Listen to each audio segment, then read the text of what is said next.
Korn, Chutes and Ladders, Standard Tuning Method, Guitar Tabs and Guitar Lesson. I'll play through all the different parts right at the beginning. After that, I'll go back through and give the full explanation. Do me a big favor and hit that subscribe button. It's the best way to let me know you like this video and you want to see more Korn stuff like this. Now, let's give it a try.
Alright, so just to repeat, this is a standard tuning interpretive method for this song, and with the use of, some compounded power chords, giving it some extra fatness, I think we can pull it off not too bad. There, of course will be some sacrificing of that lower vibe and tone, but not too big of a deal, I'd say here.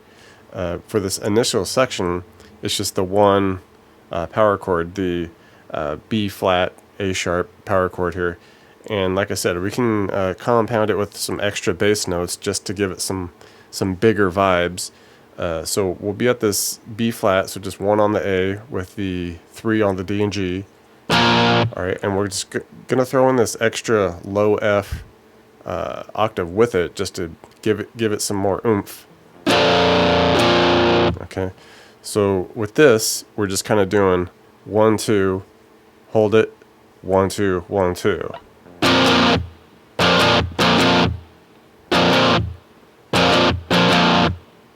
And the second part of the intro comes over the top of it, where we basically get this F octave, and it, a part of it just starts bending, just giving it some dissonance. So with that, we'll just do it here at the 8 on the A and 10 on the G. All right, and we're just kind of like strumming through it. All right, and as we're strumming it, we give it about a few strums, and then we just start bending that 10 on the G, just so that we get that dissonance happening. And we just keep strumming right on as we're bending. Alright, and we just kind of give it a slow release back to the spot, and then just kind of repeat it from there.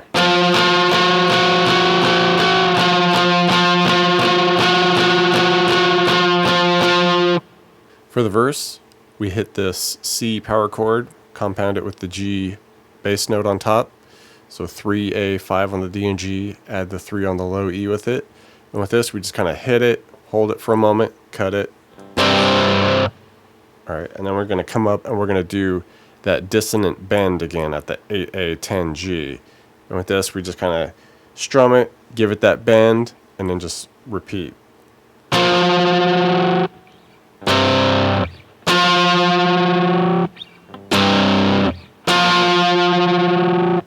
For the chorus, just a string of kind of chromatic compounded power chords here.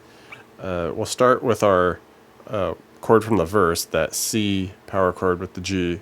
Okay, so 3 on the E and A, 5 on the D and G. We hit it, hold it a moment, come on up, and we do a D with the A on top, so 5 on the A and the E with the 7 on the D and G. Alright, and then we just walk it back down to the 4s and 6s, right, for that D flat with the A flat.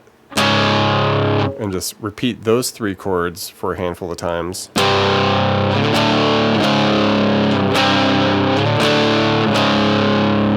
after we do that a handful of times, then we kind of just basically just keep walking it down.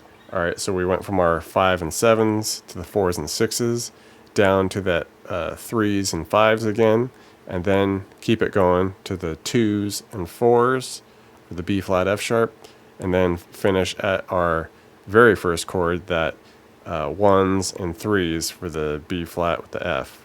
So it's just a big chromatic descension all the way down. And with this bridge riff, this is definitely, I'd say, the part where we sacrifice the most of that low drop tune vibe.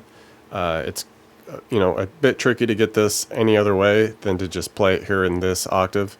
So we'll be on the A string, and what we're going to do, we're just going to slide the 2 to 3, hit that 3 a couple more times, drop down, pull the 4 D off to 3, and then jump up, pull the 4 A off to 3. All right, and then after we do that, we almost just kind of do the first bit again, where we just slide 2 to 3 A, all right, and then just quickly do the 4 3 D, 4 3 A.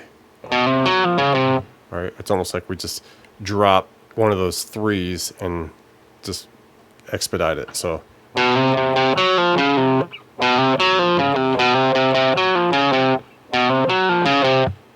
All right, the outro riff here, another really kind of chromatic thing where we're only just kind of like bouncing around between a few frets here.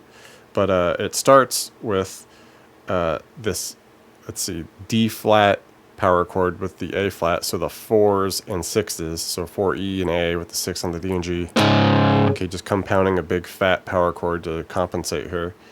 And we hit that, slide it down to the 3s and 5s. All right, then we drop down, we hit our 1s and 3s, slide it up to 2, and 2s and 4s, hit those 2s and 4s again.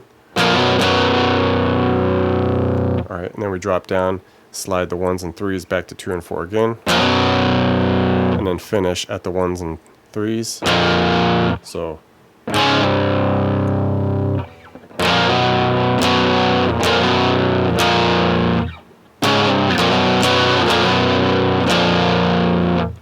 And it's almost like the previous section where we do it again, but we just cut a little bit of it to expedite through it a little quicker. So it'd be the 4s and 6s down to 3s and 5s, and then we just jump to the 1s and 3s, slide up to 2s and 4s, hit it again, and then just straight to the 1s and 3s. So we just kind of cut like a little bit of it out there in the middle, and it just kind of compresses it a bit. So that last bit again.